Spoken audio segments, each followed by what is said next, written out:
हाँ तो दोस्तों, पाकिस्तान में जो इंतखाबी सूरत हाल है वो दिगरगू है, हमेशा से भी ज़्यादा बदतरीन है। और आने वाले सूरत हाल जो हमारे असातिज़ा कराम ने हमें पढ़ाया है और बताया है कि इसीलिए कहते हैं कि जो मौजूदा सूरत हाल है उस पर शुक्र अदा करो कि जो आने वाले हालात होंगे इससे भी बदतर होंगे, बदतरीन होंगे।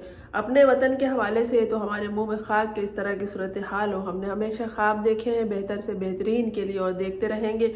लेकिन ये जो आपस की इन तमाम पार्टियों की, तमाम शख्सियात की हसद और जलन है, सवाए पीटीआई के कारकुनान उम्मीदवारों के, वो सब सिवा होते जा रहे हैं, बढ़ते जा रहे हैं। लियारी इससे कब की शिकस्त खा चुके हैं, बहुत पहले बिलावल भुट्टो जरदारी, और उसके बाद सिंध तो हड़प किया हुआ है, कराची में भी कोई काम नहीं किया है। और अब जो वो लाहौर से इंतखाब लड़ने के लिए आ रहे हैं तो वहाँ भी उनको तनकीद का निशाना बनाया जा रहा है। और सबसे ज़्यादा तनकीद की है मुस्लिम लीग नून के रहनुमा अताउल्लाह ताड़र ने, जिनको हमारे भाई लोग जो हैं वो कहते हैं कि डेंटोनिक वाला फला फला। तो उन्होंने वर्कर कन्वेंशन से खिताब किया, मुस्लिम लीग नून के वर्कर कन्वेंशन से, और कहा कि इन्होंने कराची में क्या काम किया है कि अब ये लाहौर चले आ रहे हैं और हमारी जमात ने बहुत मुश्किल वक्त में बहुत काम किया है और पाकिस्तान को मुश्किलात से निकाला है।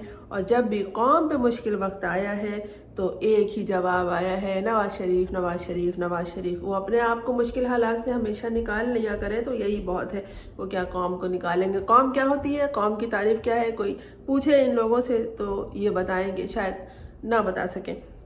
इनके ख्याल में कौम वही है जिसको उल्लू बनाओ ज़रूरत पड़ने पर और लूट मार करके बाहर भाग जाओ।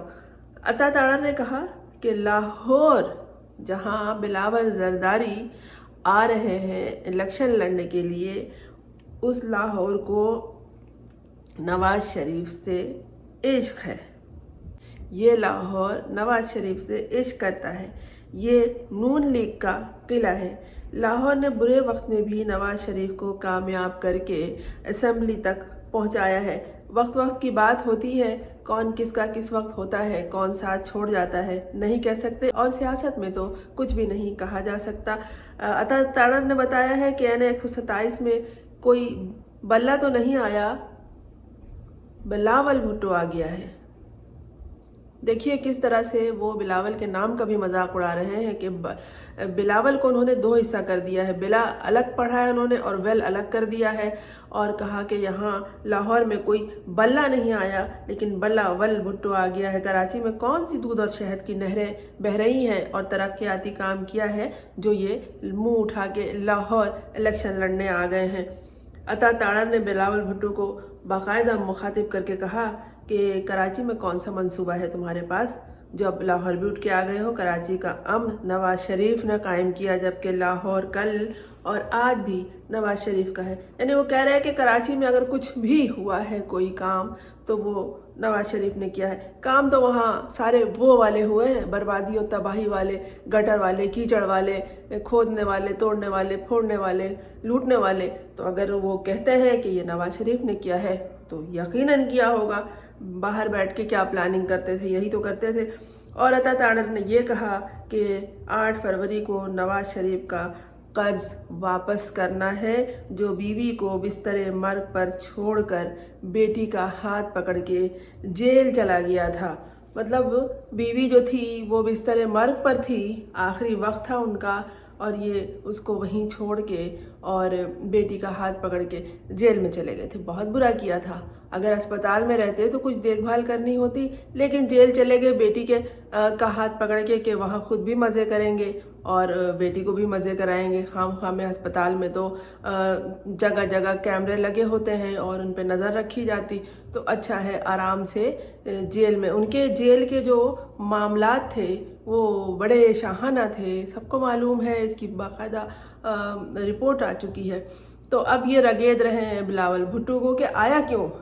इलेक्शन में हक है, हर किसी को हक है कि वो कहीं से भी जाके इलेक्शन लड़ सकता है। अब इनके कोई बिलावल भुट्टो के वहाँ पार्टी के वर्कर्स होंगे तो उन्होंने कहा होगा कि इसको तो हटाएंगे, उसको तो नहीं मिलेगा, उसके साथ ऐसा करेंगे तो रह गई पीटीआई, इनको ये कागजात ही मुस्तरद करते फिर रहे हैं तो आप आ जाइए। वैसे भी जरदारी साहब दूर की कौड़ी लाते हैं और घोड़े खरीदने बेचने में उनको तो महारत हासिल है, लेकिन बीच में ये मुसीबत अवाम है। यही अवाम इनके गले में लटकने के लिए तैयार है। यही अवाम बताएगी कि किसको किससे इश्क है, किसको किससे मोहब्बत है, किसको किससे इश्क है, किस शहर वालों को, किस गली वालों को, किस मोहल्ले वालों को, किस सूबे वालों को किस से इश्क है। ये तो अवाम बताएगी। इंतज़ार कीजिए उस वक्त का जब अवाम अपना फ़ैसला देगी और अवाम को चाहिए कि हर वक्त होश में रहे। मैं हूँ फरजाना रूही असलम और मेरा चैनल आपने अगर सब्सक्राइब नहीं किया है तो कर लीजिए ताकि मेरा और आपका एक ताल्लुक़ बना रहे।